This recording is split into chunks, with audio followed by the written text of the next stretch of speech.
ಶ್ರೀ ಮಲ್ಲಪ್ಪ ಕುಲಕರ್ಣಿಯವರು ಸ್ವಾಗತಿಸಬೇಕು ತಮ್ಮಲ್ಲಿ ಕೇಳ್ಕೊಳ್ತಾ ಇದ್ದೇನೆ. ಏನೋ ಒಮ್ಮನ ಮಾದರಿಯ ಒಡನುಡಿ ಮಾದರಿಯ ನುಡಿಯೇನು ಕಾಣಿಯ ಸೋಲ ಅರ್ಥ ಕಾಣಿಯಗೆಲ್ಲ ಜಾಣ ನೋಡ ಸಾಕ್ಷಾತ್ ದೇವರಿಂದ ಪ್ರಶಂಸಿಸಲ್ಪಟ್ಟವರು, ದೇವರಿಂದ ಮೆಚ್ಚಿಸಲ್ಪಟ್ಟವರು ಇವರು ಅನ್ನುವ ಮಾತನ್ನ ಈ ಸಂದರ್ಭದಲ್ಲಿ ನಾವಿಬ್ಬರು ಕೂಡ ತಿಳ್ಕೋಬೇಕು ಅಂತಕ್ಕಂಥದ್ದು. ಆದ್ಮೇಲೆ 12ನೇ ಶತಮಾನ ಅನುಭವವನ್ನು ಅನುಭವಿಸಿ ಈ ಸಮಾಜದ ಜನ ಮಣ್ಣಿಗಾಗಿ ಸತ್ತವರು ಕೋಟಿ ಜನ ಸ್ವತಿಗಾಗಿ ಹತ್ತವರು ಉಂಟು, ಸುತರಿಗಾಗಿ ಹತ್ತವರುಂಟವರು.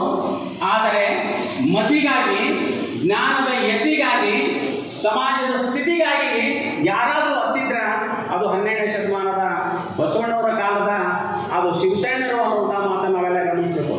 ಒಬ್ಬ ಬಸವಣ್ಣ ಎಂತಹ ಒಂದು ಸೈನ್ಯವನ್ನು ತಯಾರು ಮಾಡಿದ ಅಂತ ಏನಪ್ಪ ಅಂತಂದ್ರೆ 300 ಜನ ವಚನ ಸಾಹಿತ್ಯವನ್ನು ಬರೀತಕ್ಕಂತಹ ದಾರ್ಶನಿಕರಿದ್ದರು.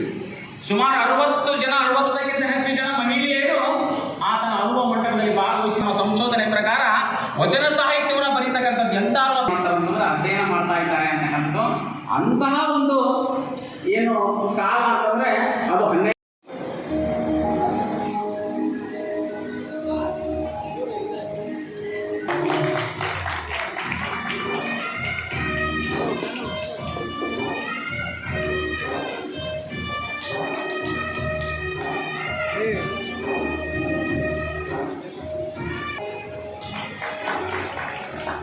ಅಧ್ಯಕ್ಷರು ರಾಜ್ಯ ಉತ್ತಮ